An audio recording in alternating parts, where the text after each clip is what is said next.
Hi, my name is Ellie Lum of Klum. I'm a bag maker, a pattern designer, and an educator. The bag we're going to make in this class is the Fremont tote. I named it after a really cool street in Portland, Oregon, where I'm from. I love working with wax canvas and leather and metal because it really elevates the look of the final product of the bag. And not only that, as I design for skill building, so you get to learn how to use heavyweight fabrics, leather, and install hardware in a way that's really accessible and easy for beginners. I like to take industrial sewing techniques and adapt them for the home stitcher. So my background is in bag manufacturing, and I've really taken a lot of those concepts and techniques we use in the manufacturing industry, and I've designed bags that look really handcrafted, but you made them on your home sewing machine.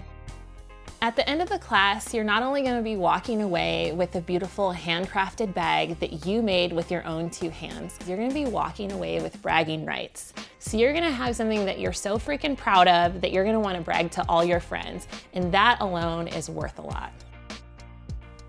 I'm Ellie Lum. Welcome to Sewing the Fremont Bag.